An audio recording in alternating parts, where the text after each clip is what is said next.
Devin's gonna say that and then go all price himself like he always does. Don't bring up Devin Haney. Devin Haney calls out everybody. Don't fight nobody. But you lined up And on top of that, aside from that, I mean, I knock him out cold, he gonna sue me. He can say what he want to say. The world knows that I'm Debo for a reason, because I'm the guy pulling up on everyone and wanting to make the biggest, best fights happen. So the duck talk is for somebody else, not for me.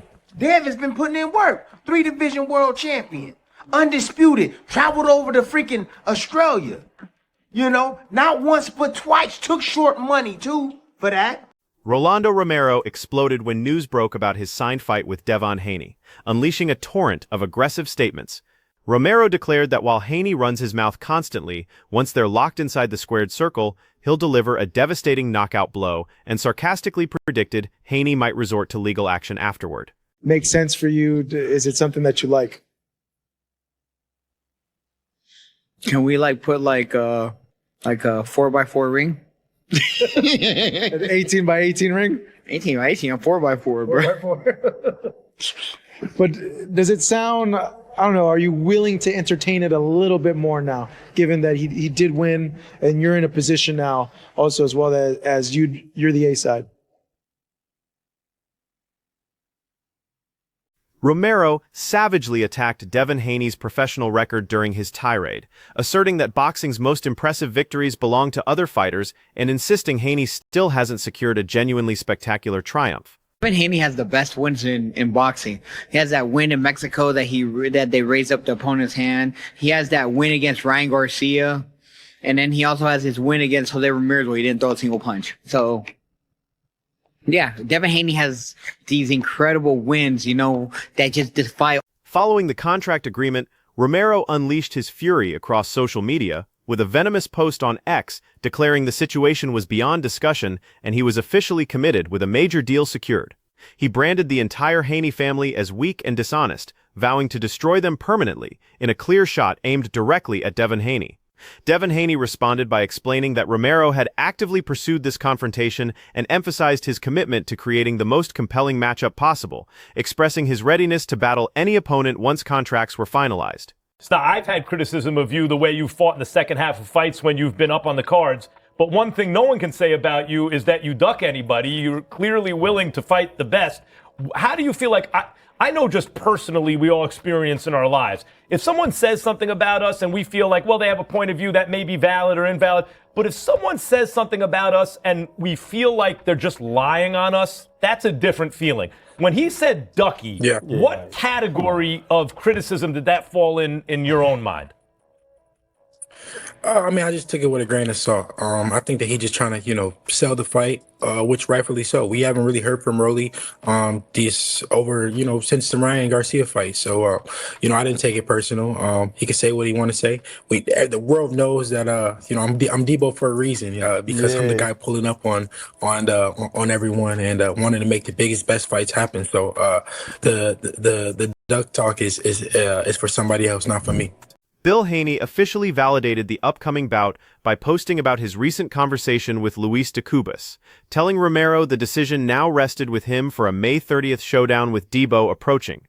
Tim Bradley weighed in on Devin Haney's situation, describing how Haney pursues boxing excellence by deliberately facing elite challengers like Romero to demonstrate his championship capabilities. Dev out here chasing greatness. That's what Dev is chasing. He's chasing straps. The belts mean something to Devin Haney. Yeah, it means something to him. He trying to get Xander Zayas into the ring, even trying to go up a 4th weight class and testing himself against Xander Zayas, who's a tremendous fighter, who's a tremendous damn boxer, who's bigger than Devin Haney. Way bigger, standing at like 6 foot. And Dev is like, hey, let me get that. I see something I can get with you. My skills against yours, I can get with you. So, look, now that, Rolly Romero, nobody was talking about his scary not wanting to fight freaking Devin Haney, making all these damn excuses. Nobody was calling him a like they trying to call Dev a duck. Yeah, man, nah. Prior to official fight confirmation, discussions about the Devin versus Romero clash had been circulating through earlier negotiation phases following previous heated exchanges between both training camps. Romero had previously retaliated by accusing Devin and Bill Haney of orchestrating fraudulent callouts in the past. Why didn't they call me out right after the fight? But they're trying to play that all humble stuff over there in Saudi and stuff like that, you know? Why didn't they call me out after I beat Ryan? No, we're out in Vegas. Right? I didn't get called out by Dev. I got called out by his daddy. So who knows, bro? I don't really care for it. I don't want anything to really do with it. At the end of it, after I fought Ryan and beat Ryan, right, what'd I say? I think Devin should still get his rematch. Let him go handle his stuff with his rematch. It has nothing to do with me. I don't want anything to do with it. Tim Bradley recently offered his perspective on Devin Haney's newest career decision, noting that Haney has challenged one of the most formidable competitors in the welterweight class. Bradley emphasized that Haney possessed multiple alternative options, including major names like Ryan Garcia and Gervonta Davis, yet deliberately selected Rolando Romero, a fighter who had previously conquered Ryan Garcia. Bradley considered this selection meaningful because it demonstrates Haney's commitment to facing dangerous opposition instead of pursuing simple victories, though he simultaneously questioned Haney for apparently ducking other elite contenders previously. I'm trying to explain this to you guys, man. He saw the biggest and the baddest dude at 147 pounds. Could have Dev went and gave an offer to Barrios? He saw the biggest and baddest dude. And he said, oh yeah, I want him, right? After coming off of two performances, not one, but two performances. That Ramirez performance was oh my goodness. And the one before that, of course, we know what happened, you know, all the allegations and all that bullshit. But yeah, it wasn't a great performance, you know. But then he fights Norman Jr., who is the man at 147 pounds. Remember that shit. Don't forget that. Power punching, knocking people out, putting motherfuckers in comas. Dev stepped in the ring with him. Iced his. Bradley stressed that Haney's choice to battle Romero follows two recent showings that weren't regarded as his finest work. Although Devin has displayed exceptional talent and technique throughout his career, these latest contests have created doubt about his readiness for such a high-stakes encounter. Bradley suggests that by entering the ring against Romero, Haney attempts to rebuild trust in his skills and validate his divisional ranking, and despite the backlash, Bradley recognizes that Haney's gamble might succeed with strong execution, since confronting a powerful and talented adversary like Romero enables Haney to send a message, confirm his superiority, and quiet doubters questioning his commitment to elite competition, making this potentially career-defining for better or worse. Rolly, a guy who Ryan Garcia lost to. But the crazy part to me is that when Ryan Garcia lost to him, man, the funny thing is how everybody is so empathetic towards Ryan. Oh, Ryan, it's okay, man. You'll be back, all this shit. Yeah. Now everybody trying to call Dev a duck. Ryan, he didn't want to fight Dev back then. If he did, he would have won that damn fight. If he did, he would have won that damn fight with Rolly Romero, because he was supposed to win that fight. He was a heavy-ass favorite in that fight. But he didn't, because he didn't want to fight Dev. He didn't want to fight Dev then, but ain't nobody talking about that. They just say, oh, he had an off night. You know, his soul was tampered with and all this bullshit. Greg Hackett recently delivered a sobering assessment regarding the highly awaited Devin Haney versus Rolando Romero negotiations, stressing that Romero's bout will occur ahead of any Ryan Garcia rematch. Greg views this confrontation as potentially one of the most thrilling lightweight division encounters, believing Devin Haney must utilize his finest abilities, especially a controlling jab and perfect timing to manage Romero successfully. Rolando Romero presents extraordinary challenges with his devastating power, lightning speed, and unconventional approach, making him lethal for anyone competing between 135 to 147 pounds, and Hackett noted that this matchup's timeline positions it ahead of any potential Ryan Garcia rematch. He's saying, like, if you don't fight me, you're... Right. What you think of that? I mean, it's chess. At the same time, that's a great fight. Rolly coming off a good performance versus Ryan Garcia. Devin Haney lost to Ryan Garcia initially, but that would be like a good little triangle situation. You know what I'm saying? I like that fight. If they do fight, I wouldn't be mad at it. I like it. May 30th, Barclay, May 30th, New York. perfect time. New York is the perfect spot. All I gotta do is ride up the road. You know what I'm saying? Yeah. Good job. Who wins? I don't know, because we looking at a better Rolly. Rolly being better with his patience, better with his jab, and we know he a big puncher. Devin Haney is a hell of a boxer, but can he stay away from Rolly all night? Although supporters have anxiously anticipated Devin Haney versus Ryan Garcia, Greg emphasizes that the Romero fight advances more rapidly toward realization.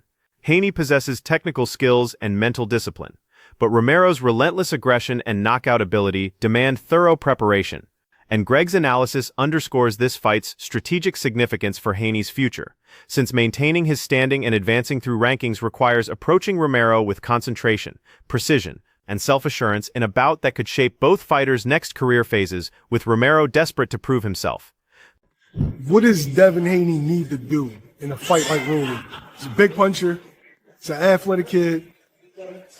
And you've had problems with that, but you've also had success against that. So which version of Dev is the best Dev to go against that style?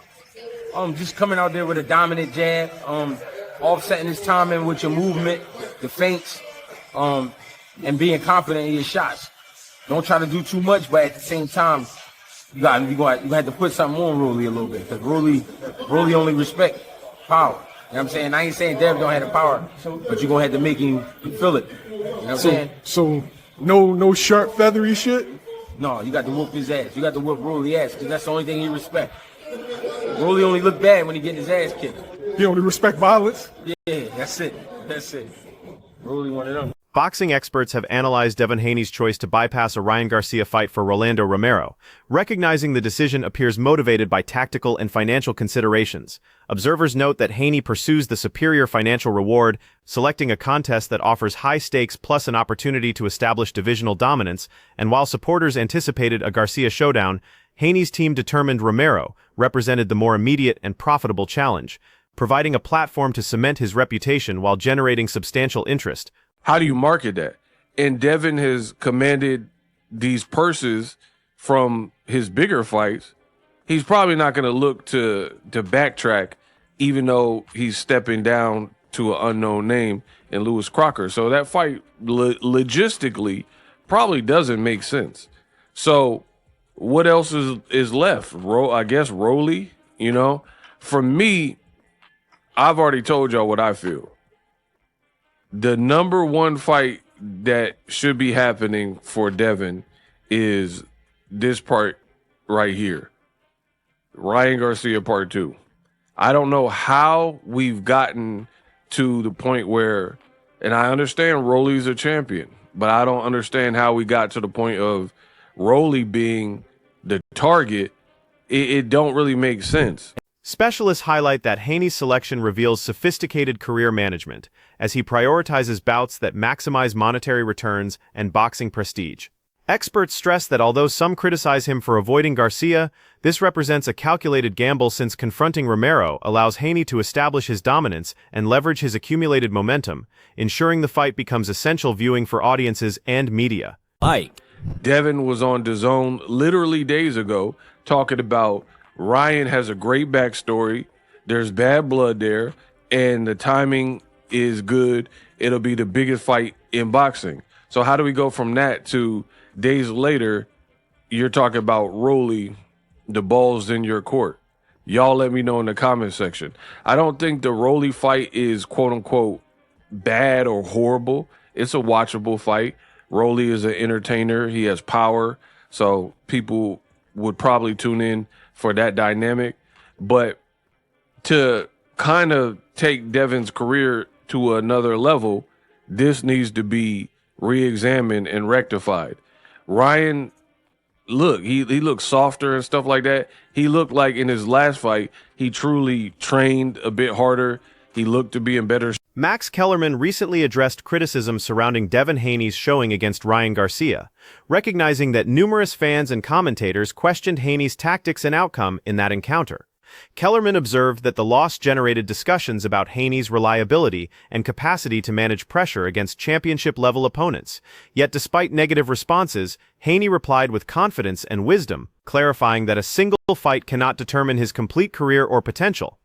Why would you stop boxing really over the second half and just kind of because you were holding him more and all that kind of stuff? How do you respond to that? No, I wasn't doing the holding. It was him that was doing the holding. If you go back and look at the fight, he initiated a lot of the clinches. Yep. But you know, it's all experience. You know, you learn from it. I do think that I could have got the stoppage if I would have pressed on the gas a little bit more. But I was listening to my corner and, you know, just staying disciplined. And it is what it is. We move on to the next. Let's not forget, that was a fight that a lot of people picked me to lose, including me. By the way, based on the way you looked against Ramirez, incling me, right? And you dominated. Yeah, exactly. So you cannot be critical of it if you picked the guy to beat me, and which a lot of people actually picked the guy to not only beat me, to knock me out. So that's a fight that I dominated. In my opinion, I think I won almost, you know, every. Devin Haney acknowledged underperforming against Ryan Garcia and ultimately losing, but emphasized that defeats constitute part of boxing development. He explained that the experience, while difficult, provided precious education and enhanced his abilities since the worst scenario had occurred, and confronting hardship created a superior, more ready competitor. Analysts like Kellerman understand this mentality proves essential for championship athletes because learning from defeats frequently drives improvement, toughness, and future ring success, with Haney's reaction showing maturity and resolve to emerge stronger in upcoming crucial matchups. You know, of course, I hate that it happened. I hate that it went that way, but I definitely feel like it brought the best out of me. And some people with that you know, if that happened to them, it's either going to make you or break you. And you know, like I said, it wasn't easy. But I came out on top. It made me better, and I just used it as an experience. And that's why I knew that a guy like Brian Norman just couldn't beat me, because, you know, just what I've been through. You know, my experience, my you know, I feel like the worst could already happen already. So when I go into these fights, I feel like, you know, that was the worst that could happen. And pretty much I just go in there with that mindset, and I feel like no one can beat me. Boxing commentator Bernardo Osuna recently discussed the potential Ryan Garcia versus Devin Haney rematch, indicating the fight could now face obstacles. Bernardo noted that supporters eagerly awaited the rematch, but Haney seems concentrated on different objectives since Devin seeks to challenge himself against the most formidable available opponents, explaining his decision to face Rolando Romero, widely regarded as among the most difficult and dangerous divisional fighters. And most likely going the Rolly Romero route at welterweight. Now, obviously, everybody wanted to see the rematch with him and Devin and Ryan Garcia. Yeah. But it seems to me that Devin wants more. He doesn't want to be the B side in the situation. He definitely wants more testing. Then, you know, he wants Ryan to start testing earlier before, you know, they mandate him to do the testing. Yeah. Obviously, Ryan Garcia had interest in, you know, Shakur Stevenson. Mm-hmm. You know, so maybe, you know, and he's even talked about even going to 140 pounds that he can make the weight. Ryan Garcia wants to fight the biggest and best challenges right now. Do you see the rematch happening, or do you feel like it might fade away?